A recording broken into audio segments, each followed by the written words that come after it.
Hello दोस्तों, मैं विकास एक बार फिर आपका स्वागत करता हूं आपके अपने यूट्यूब चैनल विकास राजपूत ऑफिशियल पर। दोस्तों, हमारी यूपीपीएससी और यूपीएससी के लिए एक सीरीज़ चल रही थी एंशिएंट हिस्ट्री की। ठीक है, तो मैंने इससे पहले 2 लेक्चर जो है वो कंप्लीट करा दिए हैं, जिसमें मैंने हड़प्पा तक कंप्लीट करा दिया है। और ये तीसरा लेक्चर है जिसमें हम वैदिक काल यानी कि वैदिक एज, जिसमें ऋग्वैदिक और लेटर वैदिक के बारे में बात करेंगे।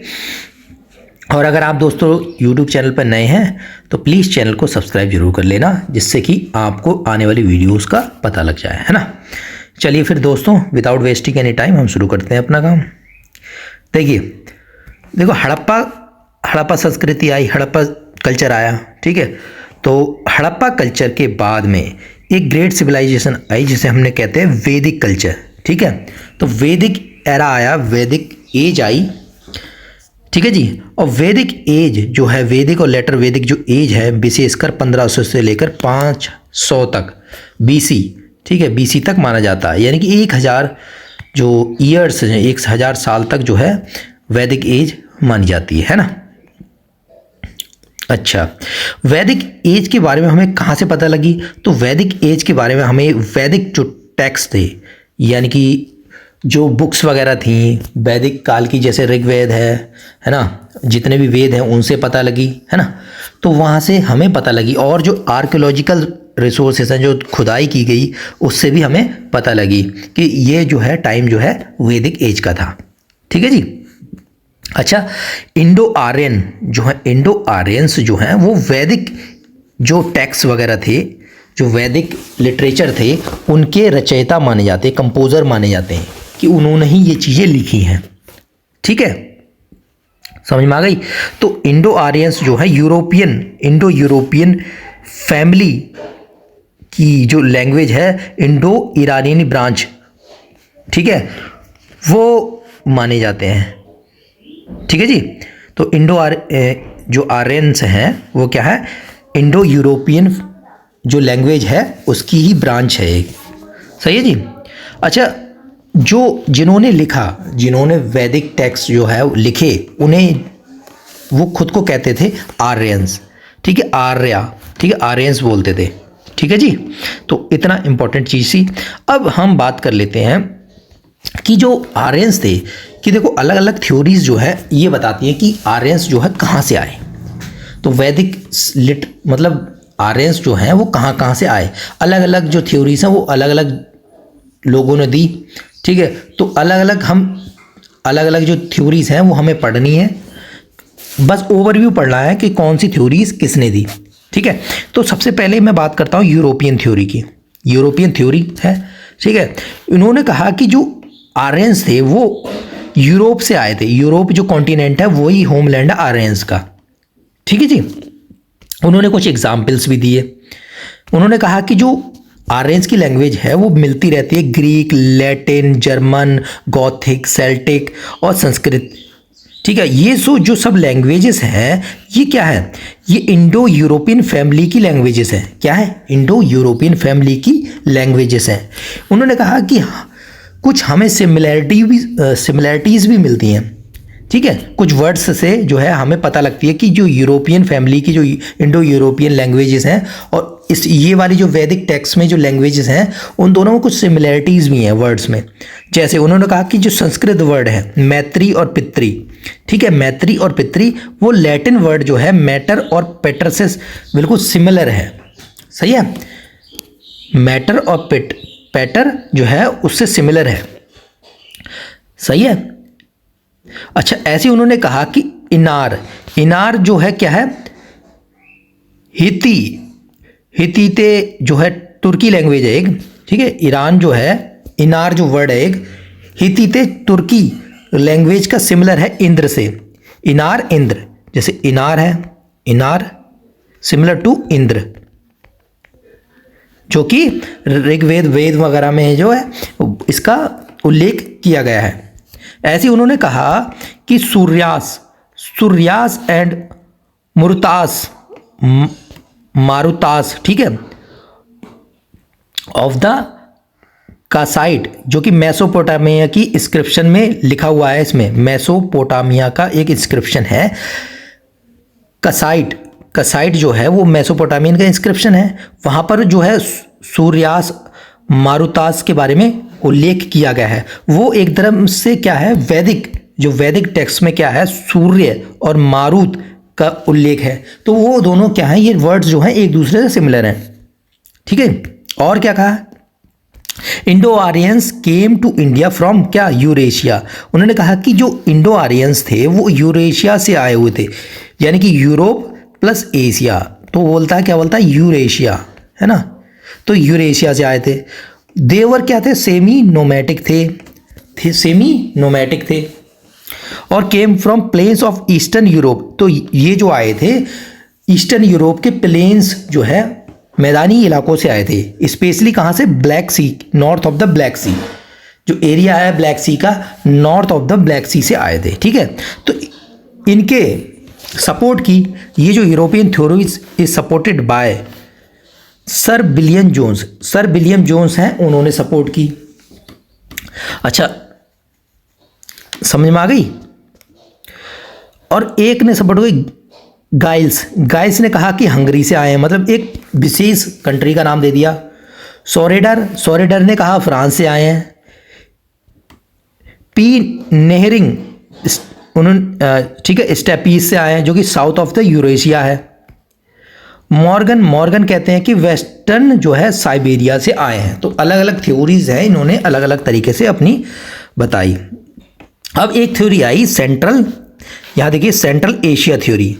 तो इस थ्योरी में कहा गया कि जो आर्यंस थे, आर्यंस का घर जो था सेंट्रल एशिया था।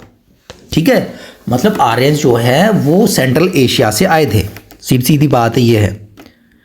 उन्होंने कहा कि कंपेरेटिव, उन्होंने मतलब एग्जाम्पल दिया कि क्यों ऐसा कह रहे हैं। तो कंपेरेटिव स्टडी, उन्होंने स्टडी की अवेस्ता क्या है, ईरानियन जो है एक टेक्स्ट है, मतलब एक लिटरेचर है ईरान का। ठीक है, और वेद और अवेस्ता, ठीक है, अवेस्ता और वेदास में, इन दोनों के बीच में कंपेरेटिव स्टडी की इन्होंने। ठीक है, उन्होंने कुछ लिंग्विस्टिक रिलेशनशिप दोनों में स्टैब्लिश किए। ठीक है, उन्होंने केवल वर्ड्स ही नहीं, कॉन्सेप्ट का भी थोड़ा इंटर रिलेशंस जो है एक दूसरे से स्टैब्लिश किया गया। उन्होंने कहा कि interchangeability of between H and S and incredible consistency in this change.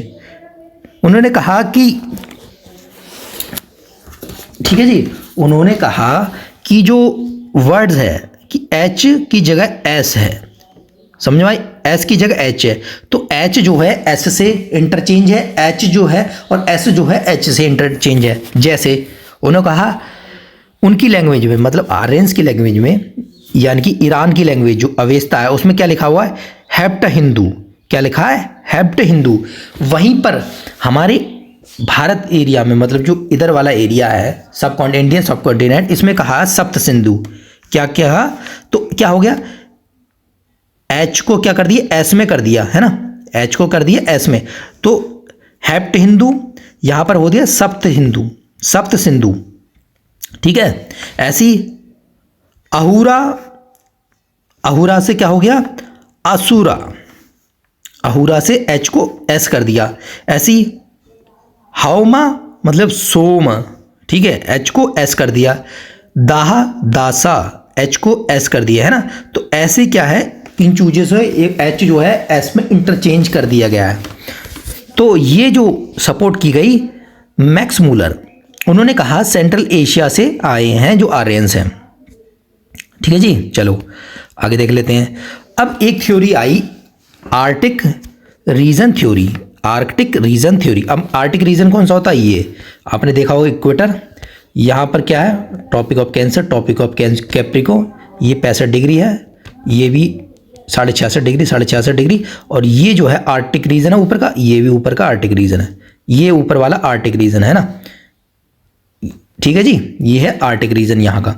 तो इन्होंने कहा, ठीक है, उन्होंने कहा कि जो आर्यंस है वो होमलैंड है नॉर्थर्न आर्कटिक रीजन के, समझिए, मतलब बर्फ वाले। क्योंकि वेदा में, उन्होंने कहा कि वेदा में एक बात कही जाती है कि 6 महीने दिन है, 6 महीने ईच ऑफ लॉन्ग डेज दिन है, और एंड लॉन्ग नाइट्स, 6 महीने रात की बात हो रही है और 6 महीने दिन की बात हो रही है। और ऐसा कहाँ पर होता है? केवल और केवल आर्कटिक रीजन में, क्योंकि यहाँ पर सन जो है 6 महीने में आता है ना, यहाँ पर तो यहाँ पर रीजन में, इसलिए कहा कि आर्यंस जो हैं आर्कटिक रीजन से कहा गया आए हैं। ठीक है, ये सपोर्ट की गई बाल गंगाधर तिलक, डॉक्टर बाल गंगाधर तिलक स्वतंत्रता सेनानी जो है उन्होंने सपोर्ट की इस चीज़ को। उन्होंने कहा हाँ भाई यहीं से आए हैं। चलो, एक थ्योरी आई तिब्बतन थ्योरी। क्या आई? Tibetan theory.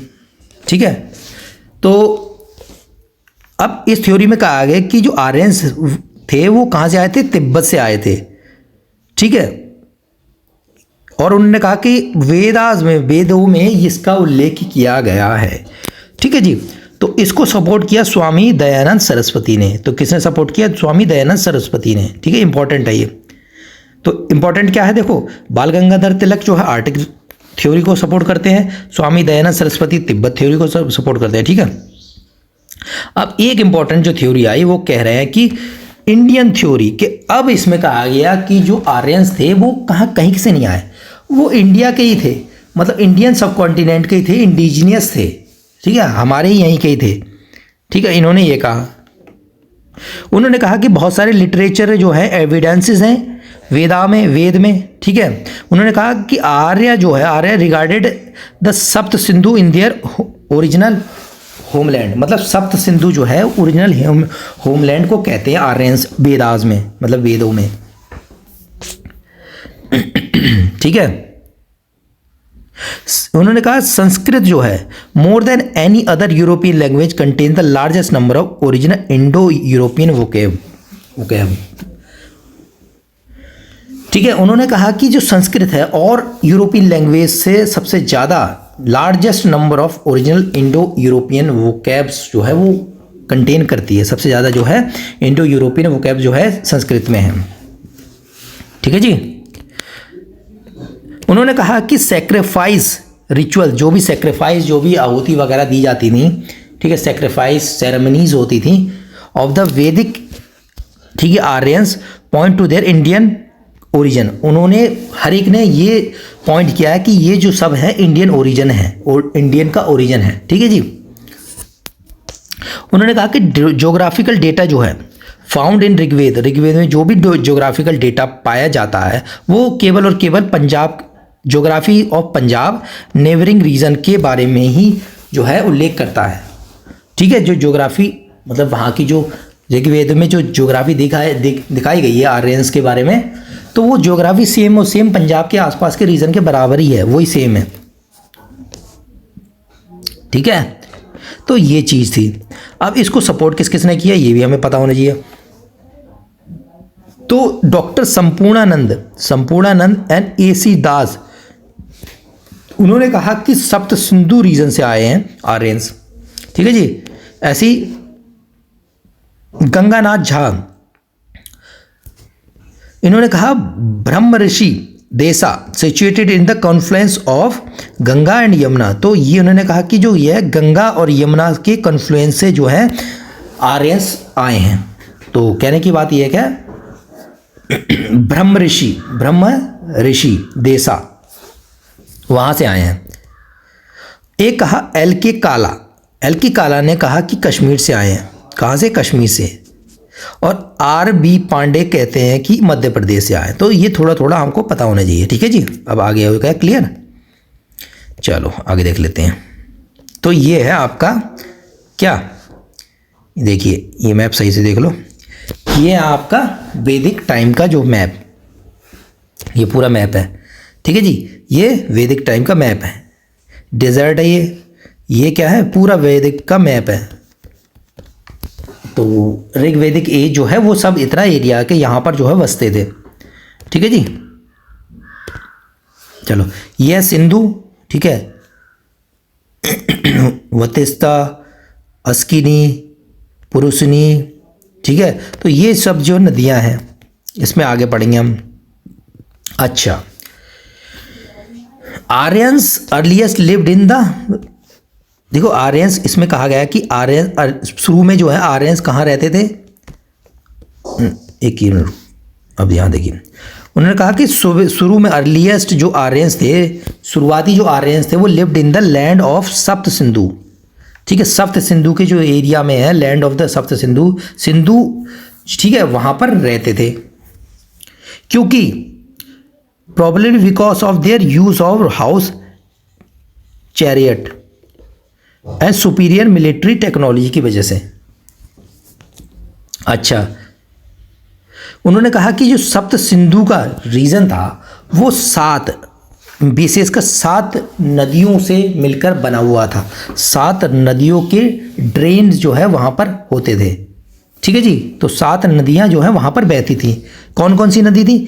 इंडस, यानी कि जिसे हम पहले बोलते थे सिंधु और अभी भी बोलते हैं सिंधु, तो इंडस। फिर इसकी 5 ट्रिब्यूटरीज होती थी, जैसे हमने इस टाइम झेलम, चिनाब, रावी, ब्यास, सतलज कहते हैं ना, तो ऐसी इंडस उसकी 5 ट्रिब्यूटरीज, झेलम, चिनाब, रावी, ब्यास, सतलज। ठीक है, तो अब उस टाइम क्या कहा जाता था? तो झेलम को पहले बोलते थे वतिस्ता। ठीक है, तो झेलम को वतिस्ता याद रखना, ब्यास को बिपासा। ठीक है, बी से ब्यास, बी से बिपासा। चेनाब अस्किनी, ठीक है, अस्किनी को बोलते थे, चेनाब को बोलते थे अस्किनी, उस टाइम की रिवर होती थी। रावी पुरुषनी, रावी को बोलते थे पुरुषनी। सतलज को सुतुदरी, क्या बोलते थे? सुतुतरी।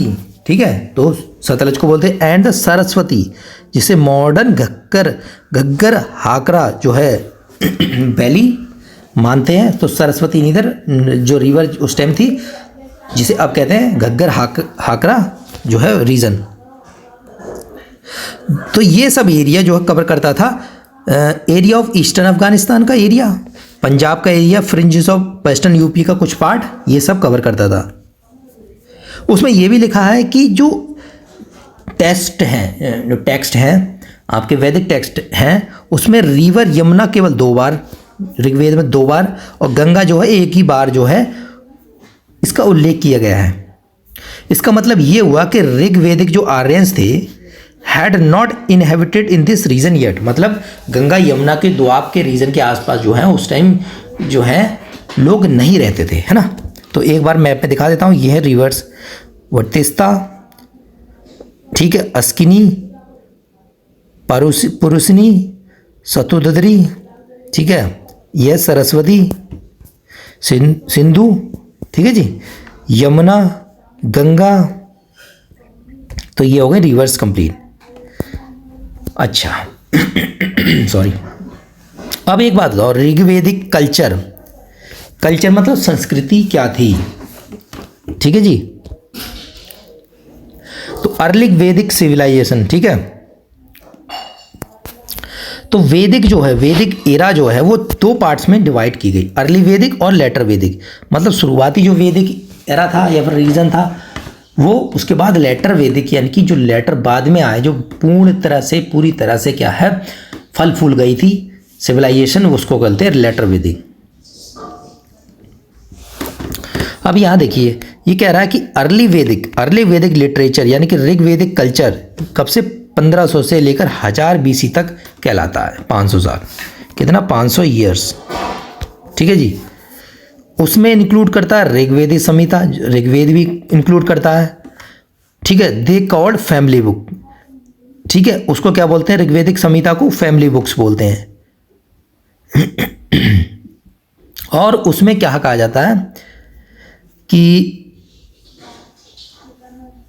फैमिली बुक्स, क्योंकि इसमें बहुत सारे पोएट्स हैं, उनकी फैमिलीज, यानी कि जैसे पोएट्स हैं कि जैसे विश्वामित्र, अत्रि, गृत्सा माला, ठीक है, माडा, गृत्सा, माडा और वशिष्ठ और भारद्वाज, ठीक है, ये सब जो हैं पोएट्स थे। इनके बारे में इसमें जो अर्ली वैदिक लिटरेचर में इनका उल्लेख किया गया है, फैमिली बुक में उल्लेख किया गया है। फिर आता है लेटर वैदिक या फिर आपको लेटर वैदिक कल्चर या फिर लिटरेचर, ये भी 1000 से लेकर 500 BC तक कहलाता है। इसमें इंक्लूड किया जाता है बुक नंबर 8, 1, 8, 9 और 10, ठीक है, ऑफ ऋग्वेद संहिता। ऋग्वेद के बुक नंबर क्या है? 1, 8 और 9 और 10, ठीक है। सामवेद, ठीक है, और यजुर्वेद एंड द अथर्ववेद, ब्रह्मणा, रंक्यास और उपनिषद, इन सबको क्या है, ये सब इसमें ही आते हैं लेटर वैदिक लिटरेचर्स में। इसको हम आगे पढ़ेंगे, समझेंगे। चलिए चलो, तो अब हम बात कर लेते हैं 4 वेदों के बारे में। तो टोटल कितने वेद हैं पहले याद होने चाहिए, 4 वेद उससे कौन कौन से, ऋग्वेद, सामवेद, यजुर्वेद और अथर्ववेद। कितने, ऋग्वेद, सामवेद, यजुर्वेद, अथर्ववेद। याद करना है, इंपॉर्टेंट है, जरूरी है, तो इनको याद होना ही चाहिए। 4 वेद कौन कौन से हैं, ऋग्वेद, सामवेद, यजुर्वेद और अथर्ववेद। ठीक है, तो वैदिक लिटरेचर के बारे में, तो अब मैं बात करता हूँ सबसे पहले ऋग्वेद के बारे में। क्या, ऋग्वेद के बारे में। तो ऋग्वेद में 1028 हाइमन्स हैं। कितने, 1028। ठीक है, और ये जो है ऋग्वेद जो 10 मंडल में यानी कि 10 बुक्स में डिवाइडेड है। ठीक है, दे आर अर्लीस्ट कंपोजिशंस, शुरुआती कंपोजिशंस हैं और डिपिक्ट करते हैं द लाइफ ऑफ अर्ली वैदिक पीपल इन इंडिया। मतलब अर्ली वैदिक पीपल जो है वो कैसे रहते थे इंडिया में, उस सब के बारे में डिस्क्राइब करते हैं। और ये जो ऋग्वेद है यूनेस्को की हेरिटेज साइट में भी जो है आपकी लिस्टेड है। अब थोड़ा ऋग्वेद के बारे में बात कर लेते हैं। चलिए ओके, यहाँ देखिए, तो अर्लीस्ट मंडल, शुरुआती जो मंडल्स हैं, लेकिन कहाँ से, सेकंड से लेकर 7वें तक। कितने, 7वें तक। टोटल कितने मंडल हैं, 10, याद रखना। 2 से लेकर 7वें तक called family books. Family book कहा जाता है क्योंकि describe the particular families of seers and rishis. तो ऋषि की फैमिलीज के बारे में इसमें डिस्क्राइब किया गया है। मंडल नंबर 8, ये 8, तो मोस्ट रिलेटेड टू कानवा फैमिली, ये है जो कानवा फैमिली से रिलेटेड है। ये हो गया 9। इसमें कंपाइलेशन ऑफ सोम हाइमन्स जो है, सोम हाइमन्स के बारे में कंपाइलेशंस हैं इसमें। ठीक है जी, चलिए अब कह रहा है, ये तो हो गए 9 तक। ठीक है, एक मंडल और यहाँ पर आ गए एक और कितना, 10। ये 2 mandals are later addition and contain, कितना, ये बाद में ऐड हुए हैं, एंड कंटेन पुरुष सूक्त विच एक्सप्लेन द 4 वर्णास। ठीक है, तो ये जो एक्सप्लेन करता है, कंटेन करता है 1 से लेकर 10 तक। ठीक है, अब ये 1 से लेकर 10 यानी कि 1 और 10 जो मंडल हैं, 2 मंडल हैं। ठीक है जी, ये बाद में ऐड हुए, पहली बात ये याद रखना। और ये कंटेन करता है पुरुषसूक्त। ठीक है, पुरुषसूक्त विच कंटेन 4 वेदास। तो पुरुषसूक्त में क्या है, 4 वेद हैं। ठीक है जी,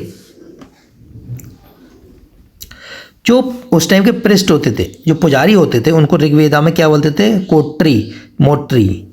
तो कोटरी मोटरी बोलते थे। ठीक है जी, अब उपवेद की बात कर ले, तो उपवेद जो है ऋग्वेद का वो है आयुर्वेद। क्या है, आयुर्वेद। तो अगर पूछे कि आयुर्वेद किसका उपवेद है, तो वो है आपका किसका, ऋग्वेद का। ठीक है जी, चलो आगे देख लेते हैं। फिर उसके बाद आ जाता है सामवेद। सामवेद, तो Samaveda is the collection of versus, यानी कि छंद जो है, छंद के क्या है, कलेक्शन है। ठीक है जी, छंद यानी कि वर्सेस के कलेक्शन है, और जो कि mostly taken from the Rigveda. Rigveda से सबसे ज़्यादा जो है वो लिए गए हैं, but arrange in a poetic form to facilitate singing. लेकिन वो अरेंज किए गए हैं क्या, पोएट्रिक फॉर्म में, टू फैसिलिटेट द सिंगिंग।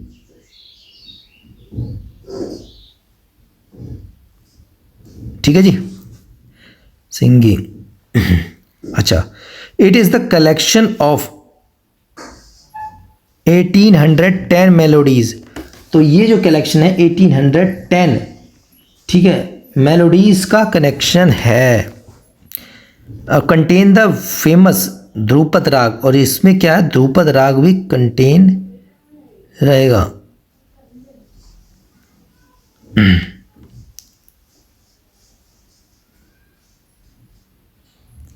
चलिए,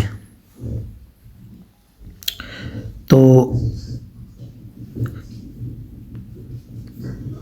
और जो कि बाद में, ठीक है, ध्रुपद राग जो है कंटेन करता है, फेमस ध्रुपद राग कंटेन करता है, जो कि बाद में तानसेन द्वारा गाया गया था। तो यहाँ पर एक बात समझने वाली बात है, उपवेद ऑफ द सामवेद जो है इज द गंधर्व वेद। क्या है गंधर्व वेद? क्या है उपवेद और सामवेद?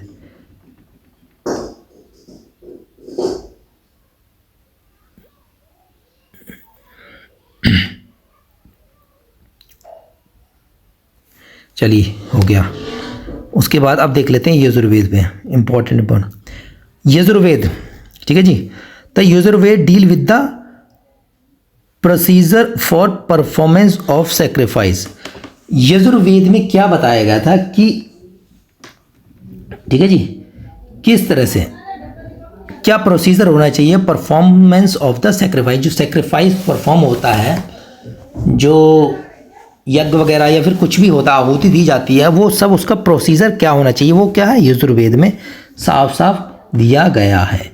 या से यजुर, या से यज्ञ, याद रख लो, यज्ञ। ठीक है जी, तो रटने वाली चीज़ है ये।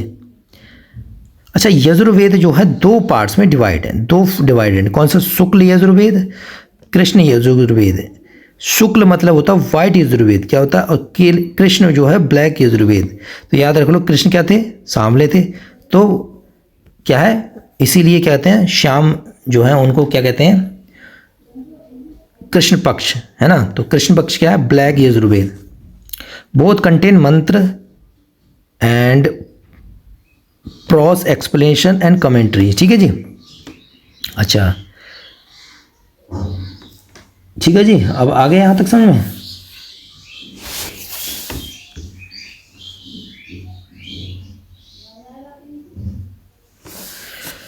चलो, शुक्ल यजुर्वेद कंटेन मध्या दिना एंड कानवा रिसेंशंस। तो बस इतना इंपॉर्टेंट है। इंपॉर्टेंट क्या है? दो पार्ट्स में है, शुक्ल और कृष्ण। ठीक है जी। चलो आगे देख लेते हैं। अथर्ववेद, अब आता है अथर्ववेद। ठीक है जी। Atharvaveda is the collection of magic spell. क्या है? किसका कलेक्शन है? मैजिक स्पेल का। ठीक है। And charms towards of the evil spirit and disease.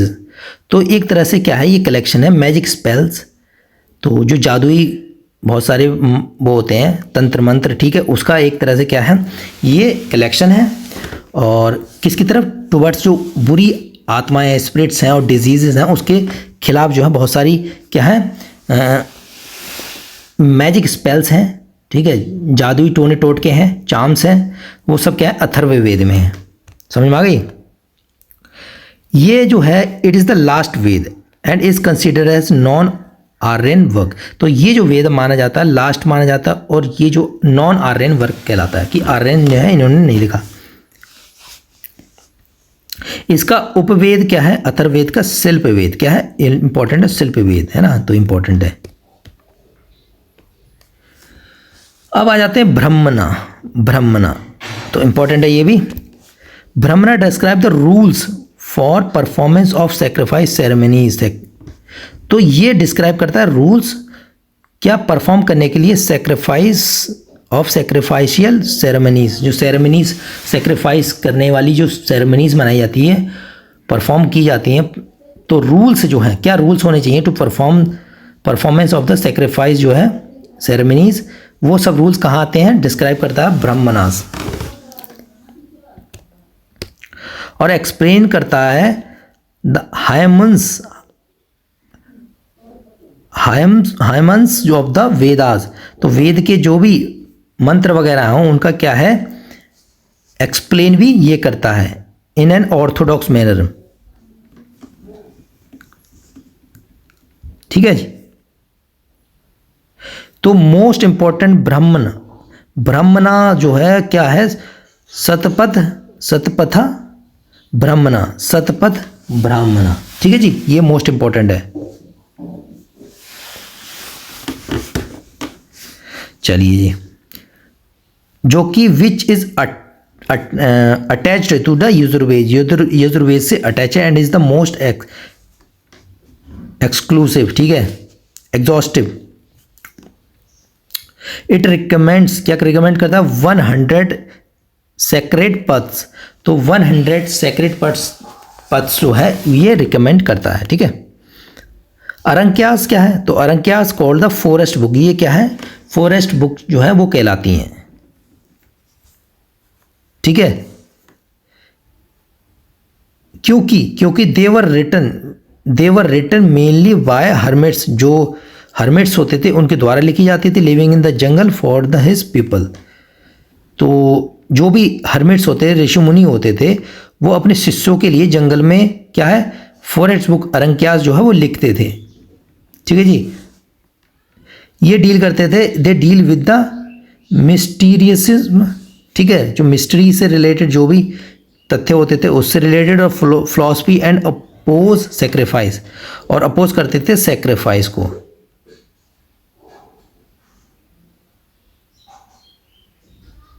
ठीक है जी। और साथ ही ये एम्फेसिस करते थे आपका मेडिटेशन पर। चलिए आगे देख लेते हैं। फिर आता है उपनिषद, ठीक है जी। उपनिषद, यहां देखो, उपनिषद मीनिंग क्या है, टू सिट नियर समवन, मतलब किसी के पास जो है बैठ जाना, क्या है उपनिषद। देर आर 108, 100 कितने टोटल, 108 उपनिषद है, कितने 108, of which 13 are the most prominent, यानी कि इसमें से क्या 13 जो है मोस्ट प्रोमिनेंट है।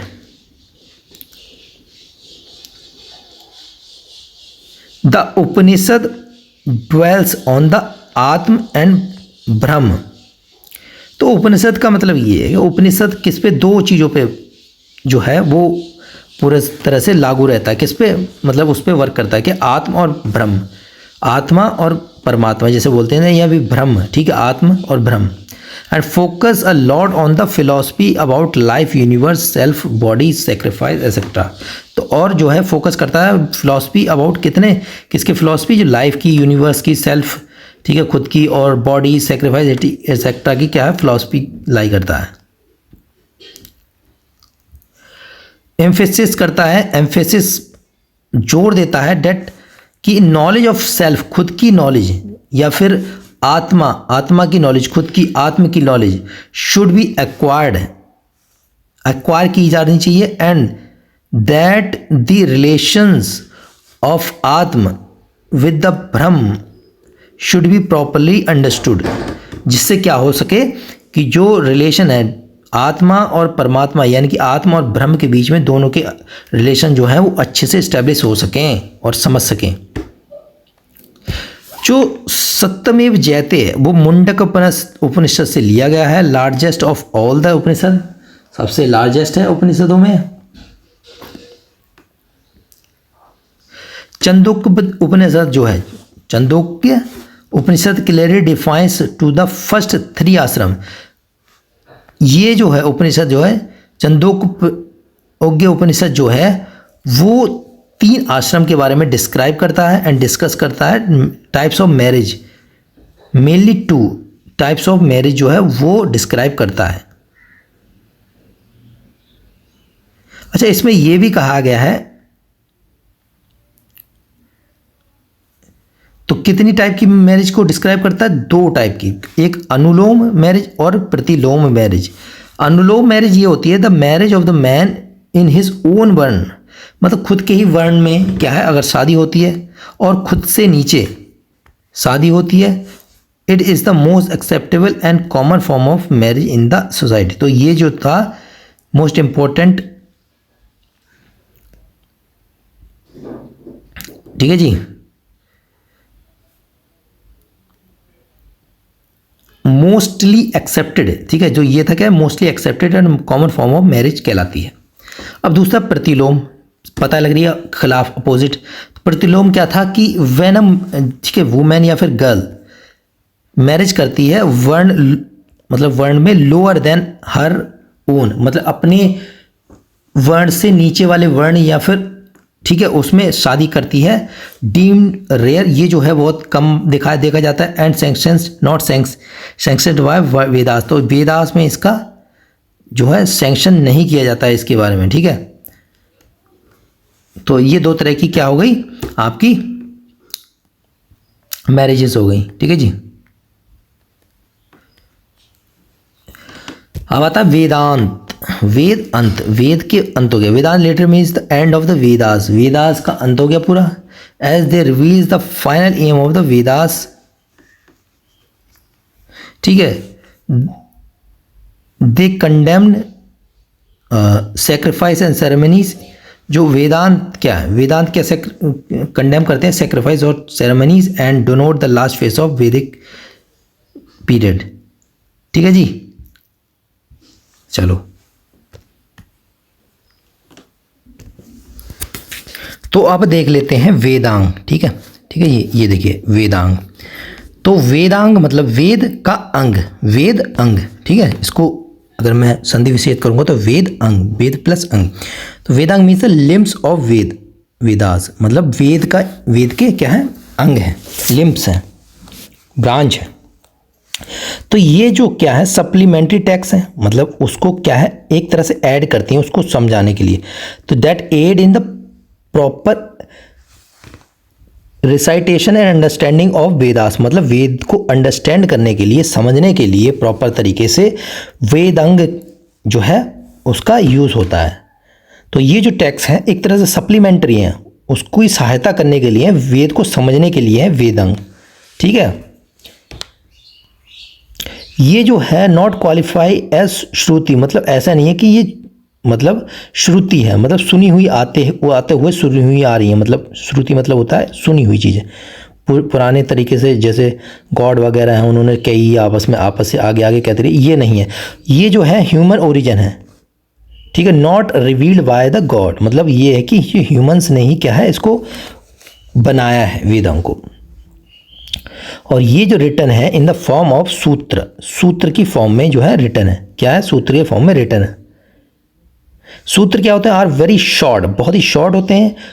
कंडेंस स्टेटमेंट, बहुत शॉर्ट कंडेंस स्टेटमेंट्स होते हैं, ठीक है, जो कि use to express varied ideas, बहुत सारे आइडियाज़ को जो है एक्सप्रेस करने के लिए बनता है। तो देर आर 6 सूत्र, कितने 6 सूत्र वेद जो है वेदांग में है, कौन कौन से, तो ये हमें होना चाहिए शिक्षा, शिक्षा, कल्प सूत्र, शिक्षा सूत्र, कल्प सूत्र, ज्योतिष सूत्र, ठीक है, व्याकरण और निरुक्त, ठीक है, निरुक्त और छंद, ये 6 सूत्र जो हैं वो यहाँ पर वेदांग में दिए हुए हैं। अब यहाँ पर कल्प सूत्र के बारे में बात करूँ तो कल्प सूत्र भी 2 पार्ट में डिवाइडेड हैं, 3 पार्ट में डिवाइडेड, कौन से आपका है श्रुत सूत्र, क्या है श्रुत सूत्र, और तीसरा बस इतना ही याद रखना, श्रुत सूत्र, ग्रह सूत्र और धर्म सूत्र, ठीक है, श्रुत सूत्र, ग्रह सूत्र और धर्म सूत्र। ये कंसर्न करता है विद द वैदिक सेक्रीफाइस, जो वैदिक सेक्रीफाइस है उसके बारे में बात करता है ये, ठीक है, बस इतना याद रख लेना। और गृह सूत्र जो है डोमेस्टिक सेक्रीफाइस, जो भी डोमेस्टिक घर वाले जो भी डोमेस्टिक सेक्रीफाइस है उसके बारे में बात करता है, ठीक है। सेक्रीफाइसल सेरेमनीज हैं जो ग्रह में घरों में होती हैं उसके बारे में बात करता है। ये रिचुअल्स, जैसे रिचुअल्स हो गया, संस्कार जो होते हैं, जैसे बहुत सारे 16 संस्कार होते हैं उनके बारे में जो है गृह सूत्र में ही होता है। संस्कार हो गया, उपनयन हो गया, ठीक है, विवाह मैरिज के बारे में है ना, अंत्येष्टि, ठीक है, ये सब कहाँ गृह सूत्र में आता है। फिर उसके बाद है धर्म सूत्र, तो रिचुअल्स जो है धर्म से रिलेटेड जो भी रिचुअल्स हैं वो धर्म सूत्र में आते हैं, ठीक है जी। अब आ जाते हैं पुराण के बारे में। पुराण मतलब पुराना, पुराण, ठीक है जी। तो पुराण का मतलब होता है ओल्ड, यानी कि पुराना, ठीक है जी। चलिए अच्छा चलिए यहाँ पर देख लें। और जिसमें अच्छा पुराण जो हैं कितने, ठीक है, पुराण जो है फर्दर डिवाइडेड 18 महापुराणों में जो है उसका डिवाइड किया गया है। ठीक है जी। अच्छा उससे पहले ये देख लेते हैं, ठीक है। पुराण का मतलब ओल्ड हो गया। They were the religious sectarian literature of later times. तो ये है लिटरेचर रिलीजियस, ठीक है, लिटरेचर है लेटर टाइम्स, यानी कि 4 से 6 सेंचुरी जो है उसके अराउंड जो है पुराण जो है वो बना गया था लिटरेचर। ठीक है, ठीक है जी। अब इसमें क्या है, पुराण जो है जनरली क्या 5 टॉपिक को डिस्कस करता है। Discuss 5 topics in the time span of 4 ages, yuga, ठीक है, या फिर ठीक है उसके बारे में बात करता है। तो ये कहता है कि पुराण जनरली डिस्कस करता है 5 टॉपिक और 4 युगों के बारे में बात करता है। 4 युग कौन कौन से हैं? सतयुग, त्रेता, द्वापर और कलयुग, है ना। सतयुग, त्रेता, द्वापर और कलयुग। ठीक है, अब कौन सा चल रहा है? कलयुग चल रहा है। तो ये जो युगों के बारे में कौन करता है? पुराण जो है वो करते हैं डिस्कस। अच्छा 5 टॉपिक कौन कौन से हैं जिसके बारे में बात करता है? ठीक है, तो 5 टॉपिक हैं। तो सर्ग deal with the creation of the world, तो वर्ल्ड का क्रिएशन कैसे हुआ ये सब डील करता है क्या? सर्ग। प्रतिसर्ग रिक्रिएशन, दोबारा रिक्रिएशन के बारे में बात करता है। मनवांतर पीरियड ऑफ वेरियस मनुस, जो बहुत सारा पीरियड है उसके बारे में मनवांतर। बामसा जेनियोलॉजीज, ठीक है, genealogies of the gods and rishis. ठीक है, तो गॉड एंड ऋषिज के बारे में बात करता है। ठीक है जी, यहां तो कोई दिक्कत। फिर उसके आता है वामसानु चरित्र, ठीक है, texts related to royal dynasties हैं उसके बारे में बात करता है। यह सूर्यवंशी और चंद्रवंशी के बारे में, है ना। तो सूर्यवंशी क्या कहते हैं? डिसेंडेंट ऑफ द सूर्य, सन के जो डिसेंडेंट है उसे सूर्यवंशी, और चंद्रवंशी जो डिसेंडेंट ऑफ द मून के जो डिसेंडेंट है, जो चंद्रमा के डिसेंडेंट है वो कहते हैं चंद्रवंशी। ट्रेडिशनली जो है Purana was are consider to be composed by Vyasa के द्वारा कंपोज किए गए थे। ठीक है, and it is commonly accepted that कि 4 युग मेक अप महायुग। मतलब उन्होंने ये कहा, इसमें ये कहा कि यहाँ देखिए ये कह रहा है कि 4 युग, यानी कि 4 युग जो हैं उसको मिला के एक, ये देखिए यहाँ देखिए 4 युग मेक महायुग, एक महायुग बनता है। ठीक है जी। और 100 महायुग, यानी कि 100 महायुग क्या बनाते हैं? एक कल्प बनाते हैं। क्या? कल्प। ठीक है जी। और एक कल्प जो है यहाँ पर, एक कल्प जो है 14 मनवांतर, क्या है? 14 मनवांतर जो है वो बनते हैं। एक कल्प जो है उससे क्या बनते हैं? 14 मनवांतर में डिवाइड होता है। ठीक है, तो ये हमें थोड़ा पता होना चाहिए क्योंकि पूछ लेता है। मैंने बताया था कि पुराण जो है डिवाइडेड होते हैं 18 महापुराण में। कौन कौन से महापुराण हैं? ब्रह्म पुराण, विष्णु पुराण, नारद पुराण, भगवत पुराण, पद्म पुराण, गरुड़ पुराण और वारा पुराण हो गया, मत्स्य, कर्म पुराण, लिंग पुराण, शिव पुराण, स्कंद और अग्नि। ये सब पुराण क्या है? 18 महापुराण। और ठीक है, ये हो गए आपके 18 महापुराण। चलिए, इतना इंपॉर्टेंट बस इतना ही था, इससे ज़्यादा कोई ज़रूरी नहीं है आपको। धर्मशास्त्र आप अगर पढ़ सकते हो पढ़ लो, बाकी इसमें भी इम्पोर्टेंट नहीं है। तो वैसे धर्मशास्त्र क्या है? धर्मशास्त्र आज संस्कृत टेक्स्ट है, ठीक है, जो कि डील करते हैं धर्म के बारे में, कोड ऑफ कंडक्ट के बारे में। ठीक है, मतलब कोड ऑफ कंडक्ट क्या है? धर्म क्या है? अ राइटियस मॉरल लॉ, मतलब जो सही है वही धर्म है। अगर कोई चीज़ सही है वही धर्म है, तो इसके बारे में क्या है, धर्मशास्त्र में बोला जाता है। Dharmashastra also refer to fulfilment of purushartha. Purushartha, तो पुरुषार्थ मतलब होता है सेल्फ गोल, उसको पूरा करने के लिए, फुलफिलमेंट के लिए क्या धर्म कहलाता है। धर्म जो है फुलफिल करता है, क्या करता है, पुरुषार्थ को, सेल्फ गोल को, सच है धर्म, ठीक है, यानी कि राइटियस कंडक्ट, अर्थ, मटेरियल वेलबींग जैसे बोल देते हैं, कर्म, सेंसुअल प्लेजर, काम्स जैसे बोलते हैं काम, सॉरी, एंड मोक्ष, liberation from cycle of the life and death. तो ये सब चीज़ धर्मशास्त्र में आती हैं। धर्मशास्त्र में चार जो है आश्रम्स के बारे में बात की गई। क्या क्या चार आश्रम कौन है, ब्रह्मचर्य, गृहस्थ, वानप्रस्थ और सन्यास। ये चार क्या है, आश्रम से हैं। ब्रह्मचर्य क्या हो, जो स्टूडेंटहुड होता है, ठीक है, सेलिब्रेट स्टूडेंटहुड होता है। गृहस्थ क्या, तो हाउस होल्ड जो केयर टेकर होते हैं। वानप्रस्थ है पार्शियल, ठीक है, पार्शियल रिनेंसिएशन, और यहाँ पर हो गया सन्यास, कंप्लीट रिनंसिएशन, ठीक है। तो ये सब आ गया आपके चार आश्रम, भी आपको पता होना चाहिए, ठीक है जी। चलो नेक्स्ट देख लेते हैं इंपॉर्टेंट। यहाँ पर महाभारत और रामायण, ठीक है, ये दोनों एक 400 से लेकर 400 BC से लेकर 400 AD तक माना जाता है ये कंपोज हुए हैं, और ऐसे ही रामायण जो है 400 BC से लेकर 300 AD तक कंपोज हुए हैं।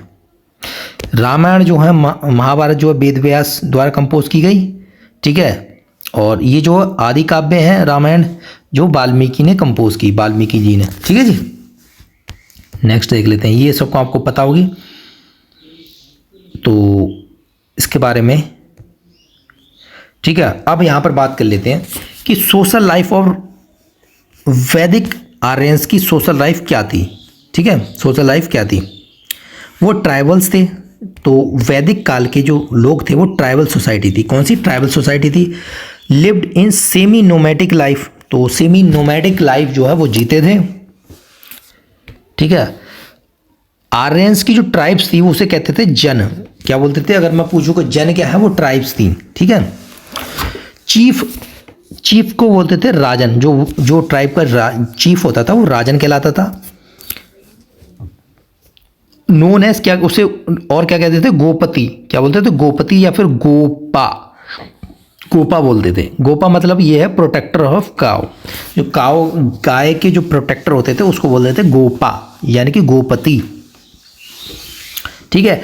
And the chief queen was called as mahishi, mahishi को बोलते थे चीफ क्वीन जो है उसे बोलते थे महिषी, ठीक है। तो ये इंपॉर्टेंट है। जन मतलब जनाज, ठीक है, जिसे बोलते थे जन या फिर जनाज,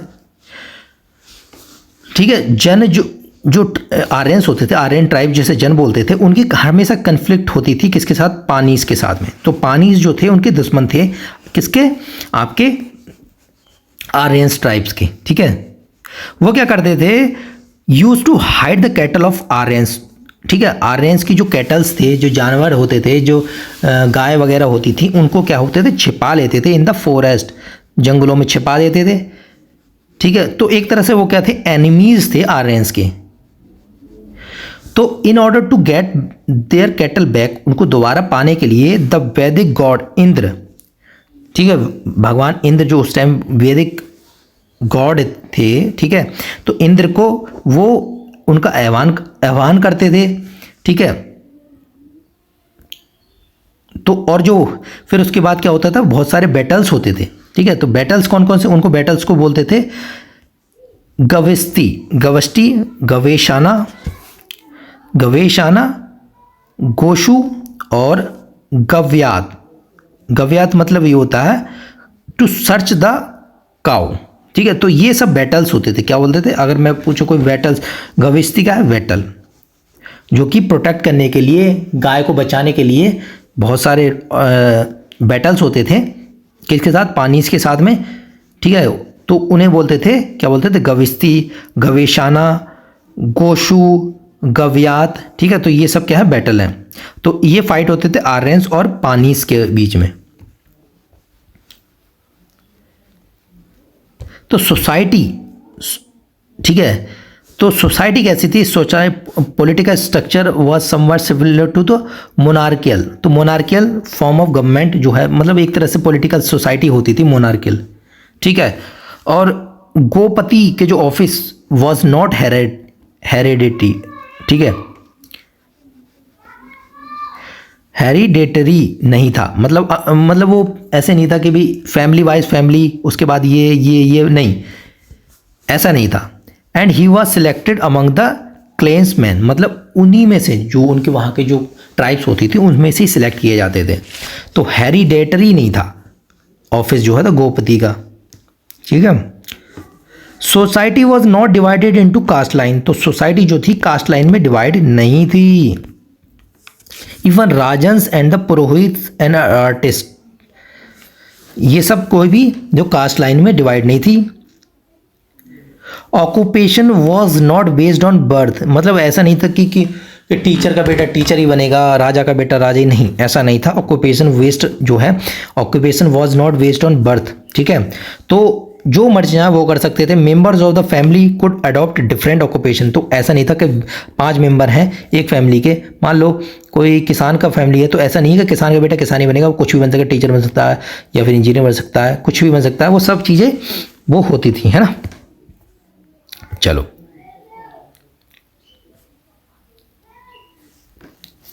लेकिन हाँ थोड़ा डिफरेंसेस थे।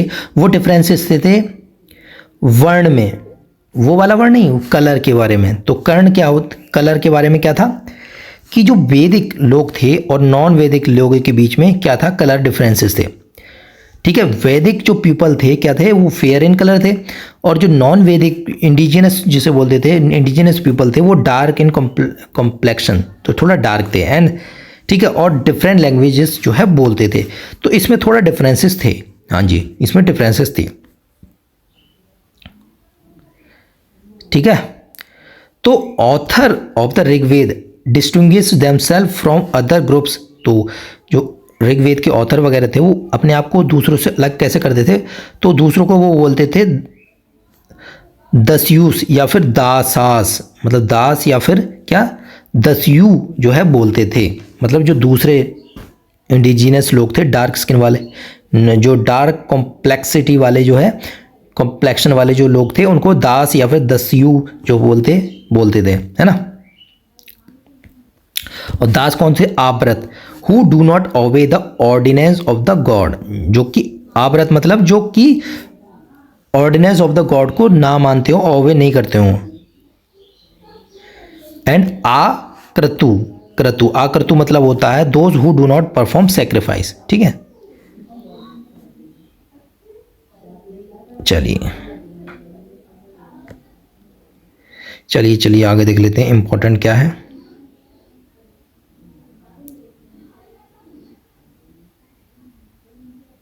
अच्छा, एक चीज है, कुल मतलब क्या होता है, family was the basic social unit and kulapa is the head of the family, ठीक है। ठीक है, तो कुल जो है बेसिक यूनिट होती थी सोसाइटी की बेसिक यूनिट, यानी कि कुल मतलब फैमिली कह सकते हो ना, अभी भी तो है, जो फैमिली क्या है वो सबसे बेसिक है, ठीक है। तो कुल क्या है, बेसिक है।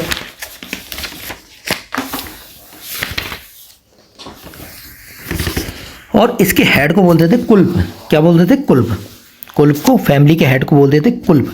तो कुल हो गया, कुल के हेड को बोला, क्या बोला, कुल्प, ठीक है जी, कुल्प हो गया।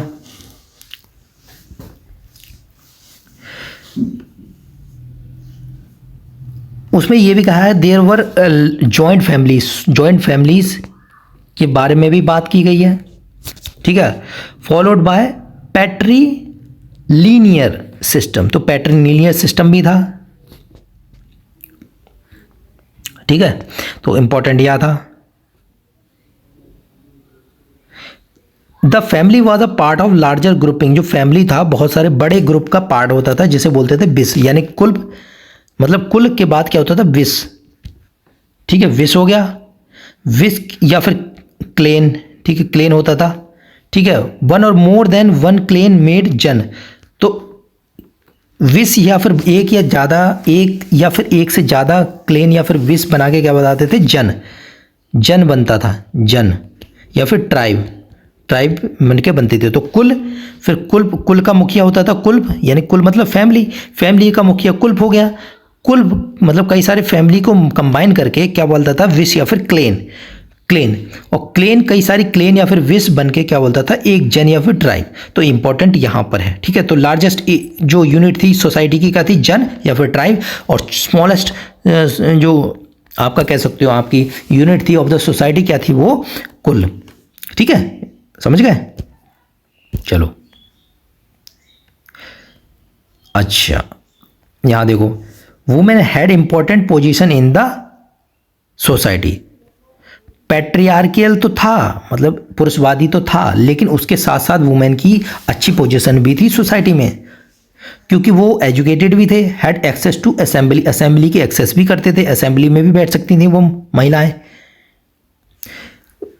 जो वैदिक काल में कोई भी ऐसा इंस्टेंसेस नहीं पाए गए हैं जो कि चाइल्ड मैरिज, सती या फिर पर्दा के बारे में बात की गई हो। तो कह सकते हैं चाइल्ड मैरिज, सती और पर्दा सिस्टम नहीं था उस टाइम, ठीक है। कुछ इंस्टेंसेस हैं लेवी रेट के बारे में। लेवी रेट मतलब ये होता है marrying the husband's younger brother in the death of the husband, मतलब हस्बैंड वगैरह अगर मर जाता तो उसके छोटे भाई से शादी कर लेना, तो वो लेवी रेट सिस्टम था। विडो रिमैरिज जो है वो भी थी, है ना, तो ये सब चीज थी। Military technique was advance, advance military technique थी। They possess a chariot system by horses, तो एक तरह से क्या था, हॉर्सेस का जो जैसे अभी इस टाइम फिल्मों में भी दिखाया जाता है, युद्ध करते थे तो घोड़े आगे होते थे, उसके पीछे क्या था, ये चैरियट होता था, ठीक है। तो वो सिस्टम उस टाइम भी था, है ना।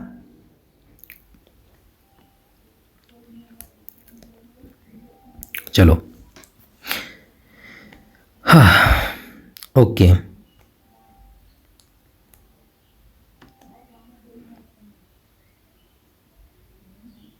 यहां पर ये देख लेना यार, है ना, कोई इतनी ज़्यादा वो नहीं है ना।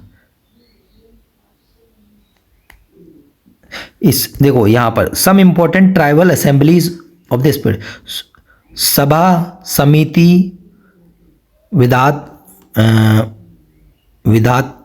विधाता और जन, ये आपको देखना है। तो ये सभा क्या था, smaller body meet for elite, ठीक है, एक्सक्लूसिव बॉडी होती थी, समिति होती थी, फिर उसके बाद ब्रॉड बेस्ड आपका फॉक असेंबली होती थी, राजन इसको है, उसको राजन जो है प्रिसाइड करते थे।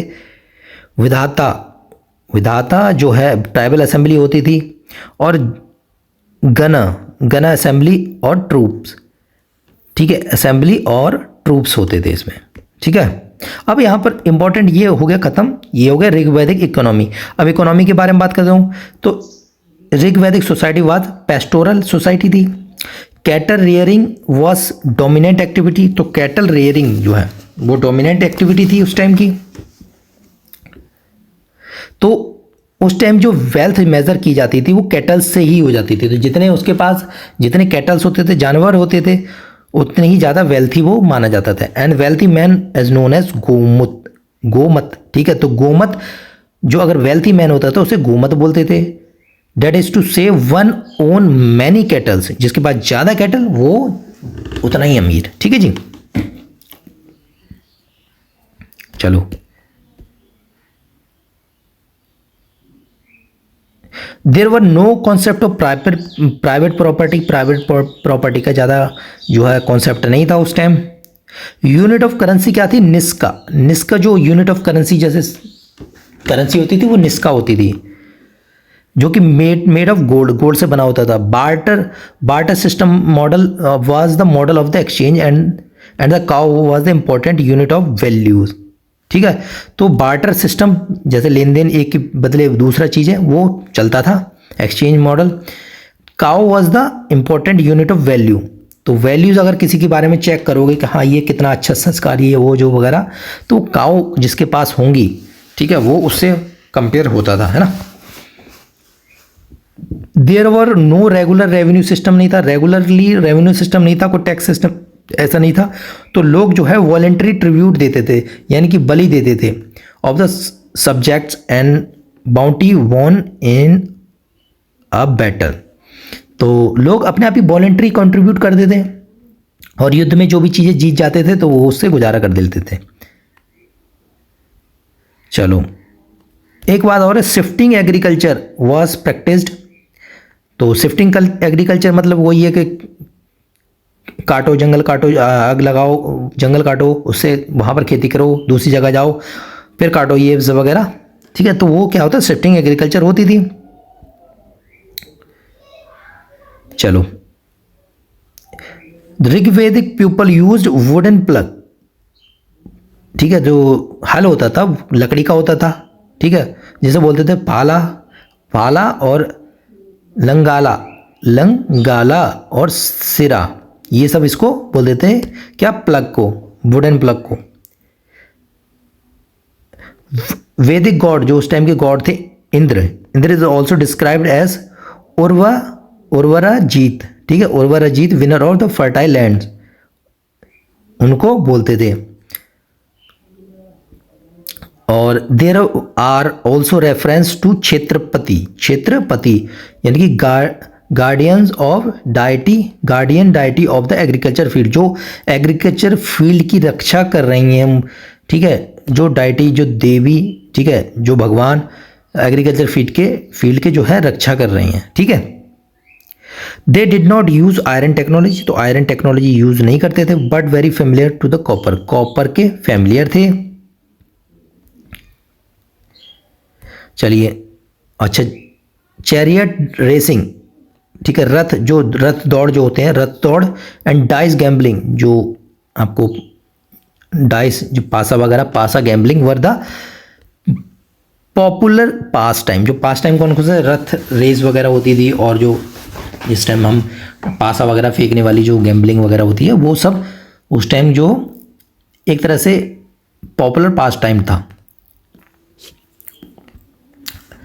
अब ऋग्वेदिक रिलीजन के बारे में बात करता हूँ। तो देर वर नाइदर टेम्पल्स, टेम्पल के बारे में भी नहीं, आइडियल वर्शिप के बारे में भी नहीं, मूर्ति पूजा के बारे में भी नहीं है अर्ली वैदिक एज में, ठीक है। The Rigveda reflects the naturalistic polytheism, ठीक है। तो क्या है, वो मूर्ति पूजा और टेम्पल्स तो पूजा नहीं करते थे, वो केवल किसकी पूजा करते थे, जो नेचुरल थिंग्स हैं, जैसे नदी, झरने, पर्वत, पेड़ पौधे, उनकी पूजा करते थे, ठीक है जी, जैसे wind, rain, water, thunder etcetera, है ना। And generally worshipped in the open air, खुली हवा में जो है वो वर्शिप करते थे, पूजा करते थे, थ्रू यज्ञ जो होते थे उसके थ्रू जो है पूजा करते थे। तो Vedic text refer to meat eating and also sacrificial killing of animal except cow. तो वैदिक टेक्स्ट में ये भी है कि meat eating and also sacrificial killing of animals, तो उनकी किलिंग भी होती थी, लेकिन काउ जो है उसकी बिल्कुल भी नहीं। काउ मानी जाती थी अघन्य, मतलब नॉट टू बी किल्ड, मतलब वो उससे बिल्कुल पाप लगता है, तो एक तरह से क्या, अघन्य, ठीक है, माना जाता था, नॉट टू बी किल्ड, ठीक है। चलो, तो कौन कौन सी डाइटीज, ठीक है, कौन कौन सी डाइटीज थी जिनकी पूजा की जाती थी ऋग्वेद में, लोग करते थे। तो सबसे पहले इंद्र, तो ग्रेटेस्ट गॉड, सबसे महान, आर्यन के महान गॉड जो है कहलाते थे। इनके बारे में 250 hymns are attributed to him, ठीक है, कॉल्ड पुरंदर, इनको पुरंदर भी कहते थे। ब्रेकर्स ऑफ फोर्ट, मागवन, ठीक है, मागवन और वृत्राहल, वृत्राहन, ठीक है, वृत्राहन, और मतलब ये हो गया आपका इंद्र। फिर अग्नि हो गए, Agni second most important god, god of fire, fire की जो गॉड होते थे, the son of god and heaven, ठीक है, ये थे intermediatory between god and man. फिर आते हैं Varun, Varun third important god, looked after rita और cosmic order, highest at all Rigvedic gods. फिर आता है आपको Soma, Soma the god of plant, king of, ठीक है, प्लांट्स के गॉड हो गए, king of gods, specially god of Brahmana, Soma हो गए। उसके बाद देख लेते हैं यम, लॉर्ड ऑफ डेथ, मृत्यु के भगवान, Rudra a moral archer god who arrows brought disease, जिसकी वजह से क्या है, डिजीज वगैरह आती थी। ये lived in the mountains and the guardian of the healing herbs, ठीक है। उसके बाद पुशान, पुशान द गॉड ऑफ जंगल पथ, ठीक है, हार्ड्समैन एंड कैटल, ये थोड़ा देख लेना है। Surya son of Dyaus who drive away darkness and spread light, तो आपको पता है सूर्य भगवान जो है। Savitri solar deity to whom the famous Gayatri mantra is attributed to the third mandal, ठीक है, तो नाम जानना है बस खाली। फिर उसके बाद अदिति, पृथ्वी, ठीक है, विष्णु, मारुता, वायु, अश्विन, उषा, ये क्या है, उषा गॉडेस ऑफ डांस, ये सब गॉडेस थी। अब कुछ टर्म्स हैं, ठीक है, जो कि वैदिक ऋग्वेदिक एरे जो एज है उसमें यूज़ किए जाए हैं, तो इसकी मीनिंग कभी कभी पूछ लेता है, तो हमें पता होना चाहिए, ठीक है। गवयुति, गवयुति क्या होता है, मेजर ऑफ डिस्टेंस।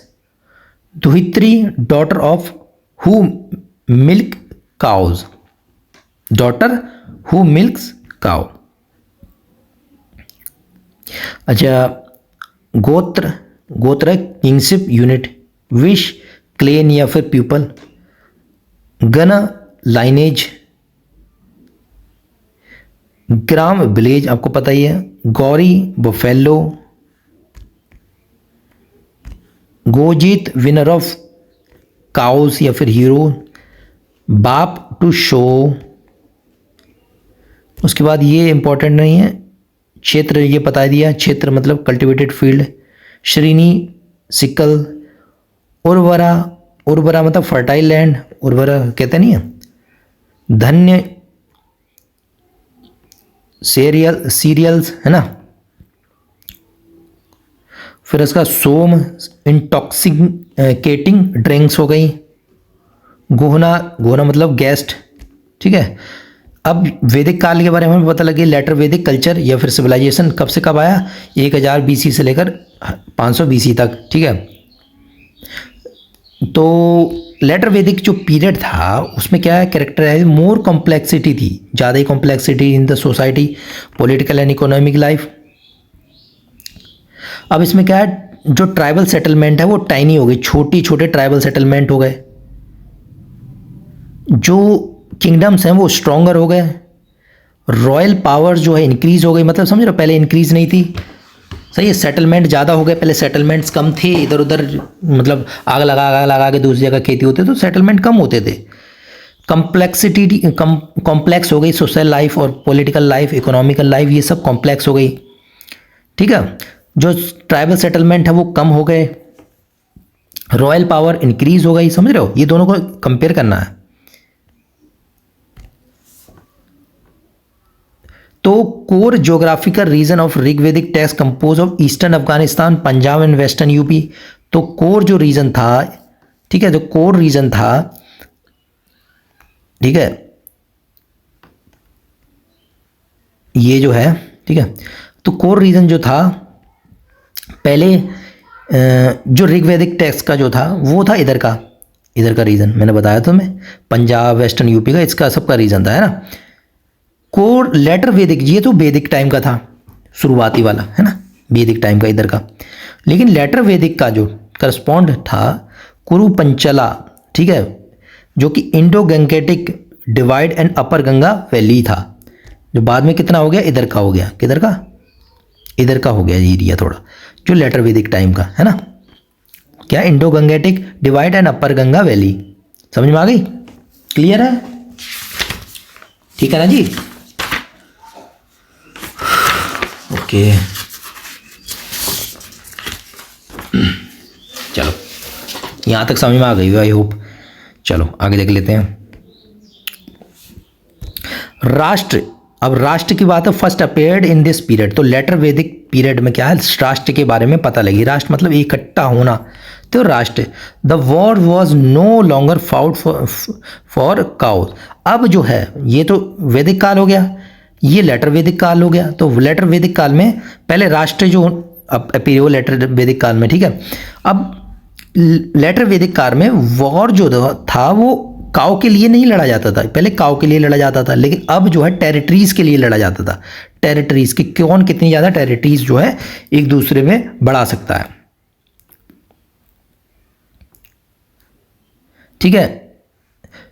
पहले क्या था, पेस्टोरल सोसाइटी थी, पेस्टोरल सोसाइटी थी, एक जगह कर रहे हैं दूसरी जगह कर रहे हैं, ये सब वगैरह घुमंतु बमंतु टाइप की सोसाइटी थी। लेकिन बाद में एग्रीकल्चर सोसाइटी हो गई यहाँ पर जो है लेटर वैदिक में एग्रीकल्चर सोसाइटी हो जाती है, ठीक है जी। लेकिन एक अंतर था जो वैदिक और लेटर वैदिक में, कि लेटर वैदिक टाइम में भी स्टैंडिंग आर्मी नहीं थी, वैदिक काल में भी स्टैंडिंग आर्मी नहीं थी, इस टाइम भी स्टैंडिंग आर्मी, अभी भी स्टैंडिंग आर्मी नहीं है, तो इंपॉर्टेंट है यहां तक।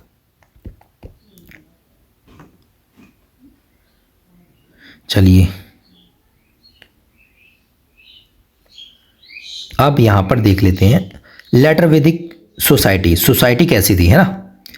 तो later Vedic society what clearly divided into 4 वर्ण, तो यहां पर 4 वर्ण के बारे में बात की गई है। वहां पर वर्ण नहीं थे, वहां पर वर्ण व्यवस्था क्या थी, आपका कौन आर्यन है कौन नॉन आर्यन है, बस इतनी थी, कॉम्प्लेक्सिटी थी कम, मतलब कि रंग के ऊपर, है ना। लेकिन इसमें क्या था, 4 वर्ण के ऊपर आ गई, क्या, ब्राह्मण, ठीक है, क्षत्रिय, ठीक है, ब्राह्मण क्षत्रिय वैश्य और शूद्र, ये 4 जो है जो वर्ण सिस्टम इस टाइम हो गया 4 में। अनदर इंस्टीट्यूशंस जो है important institution that began to take shape was ashram, ठीक, आश्रम सिस्टम भी यहाँ पर एक इंस्टीट्यूशन जो है इस्टेब्लिश हो गया। डिफरेंट स्टेजेस ऑफ लाइफ, जो मैंने बताया था ना कि भाई आश्रम कौन कौन से थे, वानप्रस्थ ये वगैरह जो है वो आश्रम यहाँ पर आना शुरू हो गया। Together with the varna later Vedic society came to be known as varna ashrama धर्म सोसाइटी, तो लेटर वैदिक सोसाइटी क्या कहलाने लगी, वर्ण आश्रम, वर्ण भी है मतलब वही आश्रम और धर्म सोसाइटी, ठीक है, इनको कहलाने लगे। The upper 3 classes known as dvija, born twice born, ठीक है। तो अपर जैसे ब्राह्मण क्षत्रिय वैश्य, ये अब टॉप की 3 जो है क्लासेस होती थी, ठीक है, जिन्हें बोलते थे द्विज, जैसे मतलब ट्वाइस बॉर्न, 2 बार जन्म लेने वाले। डिस्क्रिमिनेटेड अगेंस्ट, किसके खिलाफ डिस्क्रिमिनेट करते थे, बोथ शूद्र, जो सबसे नीचे वाले होते थे शूद्र, और चंडाल, उनके खिलाफ ये डिस्क्रिमिनेट करते थे, ठीक है। Education was largely confined to dvija caste, मतलब जो ऊपर की 3 क्लासेस थी उनके ऊपर ही जो है एजुकेशन मोस्टली कन्फाइंड हो जाती थी, नीचे वालों को एजुकेशन कम ही मिलती थी। यहां पर फिर क्या हुआ, महिलाओं में क्या हुआ कि women are no longer permitted to attend assembly, मतलब वैदिक काल में असेंबली तो अटेंड कर सकती थी, लेकिन यहां पर लेटर वैदिक में असेंबली अटेंड नहीं कर सकती। अच्छा, सभा एंड समिति कंटिन्यू टू होल्ड ग्राउंड, मतलब सभा समिति अभी भी होती थी, पहले भी होती थी, अभी भी होती थी। चलिए, तो मैंने ये बता दिया सोशल लाइफ कैसे हो गई, ठीक है। यहाँ पर आ गया ब्राह्मण, क्षत्रिय, वैश्य, शूद्र, जैसे, और ये नीचे हरिजन, 4 कास्ट। अच्छा, जो लेटर वैदिक फैमिली बिकम लार्ज इनफ, ठीक है, to call a joint family, ठीक है। तो लेटर वैदिक फैमिली जो होती थी बिकम लार्ज, इतनी बड़ी हो गई कि उन्हें एक तरह से ज्वाइंट फैमिली बनने लगी। ज्वाइंट फैमिली विथ 3 और मोर 4 जनरेशन लिविंग टुगेदर, मतलब 3-4 जनरेशन एक साथ रहने लगी। तो यहाँ पर क्या है, ज्वाइंट फैमिली भी देखी जाती है लेटर वैदिक में।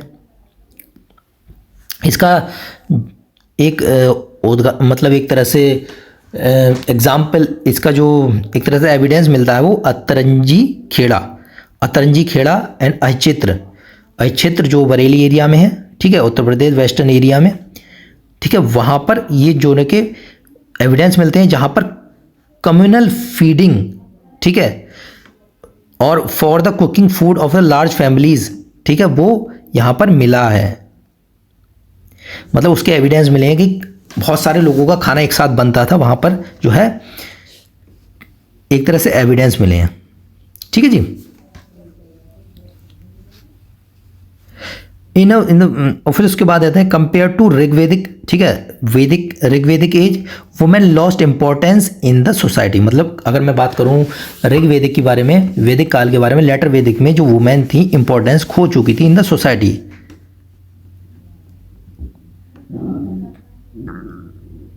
लेकिन जो है सोसाइटी में इंपॉर्टेंस खोने के बाद भी सती और चाइल्ड मैरिज बहुत ही कम या फिर रेयर ही देखे जाते थे, मतलब ना के बराबर ही, है ना।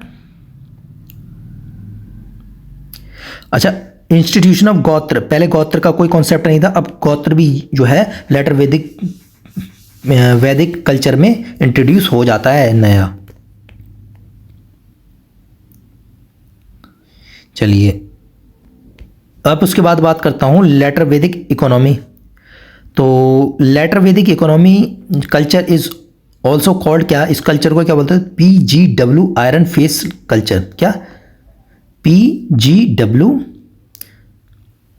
ठीक है, iron phase culture as particularly kind of pottery, जिसे बोलते थे, कौन सी पोट्री होती थी, painted grey ware, painted grey ware iron phase culture. तो पेंटेड ग्रे वेयर पोट्री होती थी, was used during this phase, इस वाले फेस में। इस फेस में beginning of use of iron which was introduce about 1000 BC के आसपास, ठीक है। तो beginning of use of iron शुरू हो गया।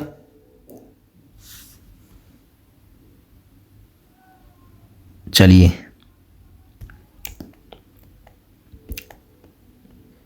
ये है कौन सा है, पेंटेड ग्रे वेयर पोट्री, ठीक है, ये देखो, है ना। चलो आगे देख लेते हैं। अब इसमें क्या है, लो सोसाइटी वाज लार्जली रूरल। तो पहले उसमें क्या था, आपकी सोसाइटी क्या थी, लार्जली ट्राइबल थी, इसमें रूरल है, ग्रामीण है। और इस जो है अर्बन, मतलब लेटर वैदिक पीरियड के एंड में जो सोसाइटी धीरे धीरे स्टार्ट होने लगेगी, अर्बनाइजेशन जो है स्टार्ट होने लगा। तो पहले रूरल था, उससे अर्बन की तरफ बढ़ने लगे इसी के एंड में, ठीक है जी। चलो, मिक्स फार्मिंग होती थी, जो फार्मिंग होती थी मिक्स फार्मिंग होती थी। तो कल्टीवेशन अलॉन्ग विद हर्डिंग, यानी one of more prime occupation in the later Vedic period, है ना। मिक्स फार्मिंग मतलब कई सारी चीज़ें एक साथ उगाने लगे इसमें। चलिए, ये मैंने बता ही दिया है सब चीज़। अच्छा,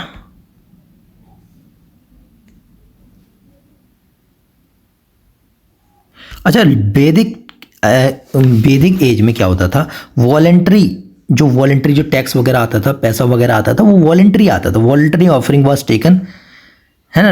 नो रेवेन्यू कलेक्शन होता था, was done, in the later Vedic age collection of taxes and tributes was made mandatory. तो एक चीज ये अंतर आया कि टैक्स जो था वैदिक काल में या फिर लेटर वैदिक काल में बात करूं तो वैदिक काल में वॉलंटरी था टैक्स, मतलब दे दो यार तो दे दो, है ना, रेवेन्यू ऐसे ही इकट्ठा हो जाता। इसमें तो रेवेन्यू इसमें था मैंडेटरी, अब इसमें आपको टैक्स देना ही पड़ेगा, है ना। चलो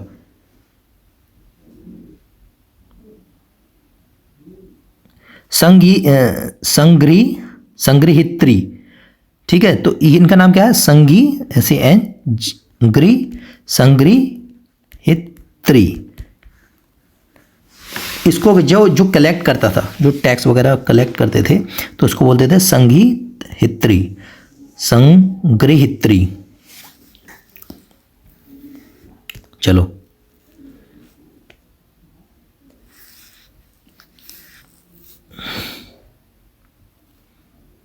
हाँ, देखो एक चीज और भी इंटरेस्टिंग, बहुत इंपॉर्टेंट है यहां पर। देखो, it is equally interesting to note that the Vaishya appear to be only tribute prayers in the later Vedic, मतलब केवल और केवल वैश्य ही ओनली ट्रिब्यूट जो है वो पे करते थे। कौन से? केवल और केवल वैश्य इन द लेटर वैदिक टाइम्स में, ये भी इंपॉर्टेंट है। अच्छा, रिलीजन के बारे में बात करूं, लेटर वैदिक के बारे में, focused on centrality of the cult of the sacrifice.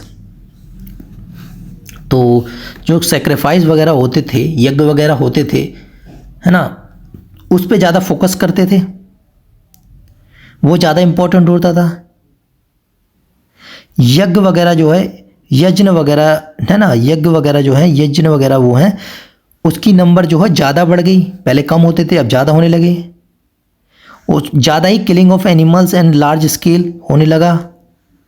तो इससे क्या होने लगा, कैटल की वेल्थ जो है वो डिस्ट्रक्शन होने लगी, ख़त्म होने लगी, कम होने लगी। समझ रहे हो? उसमें ऐसा नहीं था, उसमें तो आपका क्या था, नेचर को पूछते थे ज़्यादातर, है ना, सेक्रीफाइस कम होते थे। इसमें सेक्रीफाइस ज़्यादा होने लगे, ठीक है, यज्ञ वगैरह ज़्यादा होने लगे। उसकी वजह से क्या है, बलि वगैरह ज़्यादा देने लगी, बलि देने की वजह से क्या हुआ, जो वो कैटल्स होते थे, कैटल्स की वेल्थ होती थी वो कम होने लगी लोगों के पास, है ना।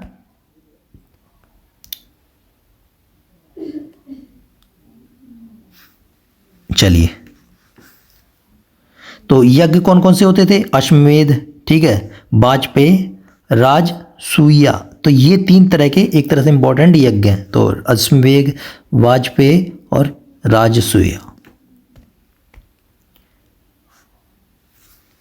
चलो, तो कुछ गॉड्स जो उस टाइम क्या थे, विष्णु, रुद्र, ठीक है, उस टाइम भी थे।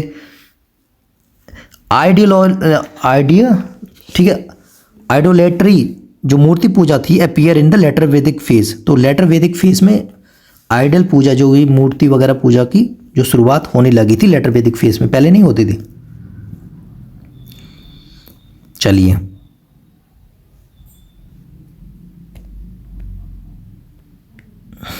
देखिए यहाँ पर कुछ की कॉन्सेप्ट देख लेते हैं। गोत्र, ठीक है, कहाँ से आया, गोत्र का जो है कॉन्सेप्ट कहाँ से आया, अथर्ववेद से, ठीक है। तो कभी कभी पूछ लेता है यूपीएससी का, यूपीपीसीएस भी पूछ लेता है कि ये कहाँ से लिया गया, तो अथर्ववेद से लिया गया। हाँ,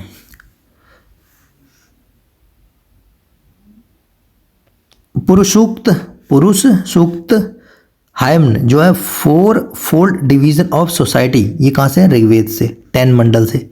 फर्स्ट 3 आश्रम जो ब्रह्मचर्य, गृहस्थ और वानप्रस्थ जो है छंदोग्य उपनिषद से लिया गया। 4 आश्रम जो है कहाँ से लिया, जवाला उपनिषद से।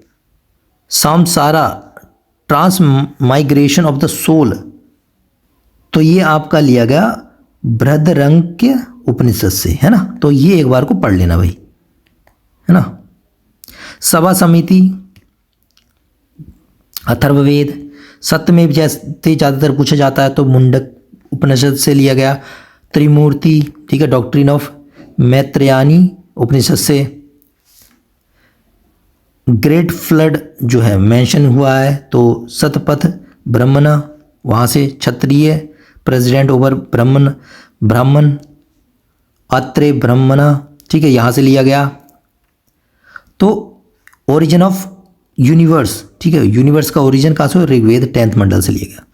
तो ये हो गए आपके इंपॉर्टेंट चीज़। और दोस्तों अगर, ठीक है, इसकी मैंने पीडीएफ जो है मैंने लिंक्स जो है टेलीग्राम का लिंक मैंने सेंड कर दिया है। अगर नहीं किया होगा तो मेरे को मैसेज कर देना कमेंट सेक्शन में, तो मैं वहाँ पर लिंक आपको सेंड कर दूंगा कमेंट में ही, है ना। तो उसकी पीडीएफ मैंने टेलीग्राम चैनल पे सर्च कर सकते हैं, विकास, ठीक है, राजपूत, चैनल का नाम जो है राजपूत ऑफिशियल, ठीक है, इस चैनल पे मिल जाएगा टेलीग्राम के, वहाँ जाके डाउनलोड कर लेना, है ना। तो आई होप आपको पसंद आई होगी चीज़ें, आपको समझ में आ रही होगी हिस्ट्री। देखिए थोड़ा एफर्ट लग रहा है क्योंकि थोड़ा अभी मैपिंग वगैरह नहीं हो पा रही है इसमें, तो थोड़ा दिक्कत हो रही है, धीरे धीरे हो जाएगी, वो भी मैं कर लूँगा। तो आई होप आपको पसंद आ रहा होगा। तो प्लीज़ अगर पसंद आ रही है, थोड़ी बहुत एफर्ट पसंद आ रहे हैं, तो चैनल को सब्सक्राइब जरूर कर लेना यार, है ना। लाइक कर देना, एक लाइक करने से आपको कुछ नहीं बिगड़ेगा, लेकिन हमें तो थोड़ा सपोर्ट मिल जाएगा, है ना। और शेयर भी कर देना कर सको। चलिए दोस्तों, मिलते हैं नेक्स्ट वीडियो में। तैयारी करते रहिए, ऐसे ही लड़ते रहिए सबसे, अपने आप से, अपने जो भी आपके जो फेलियर्स हैं उससे लड़ते रहिए और आगे बढ़ते रहिए। जीत भी एक दिन ज़रूर मिलेगी, ऐसी मेहनत करते रहिए। जय हिंद, जय भारत।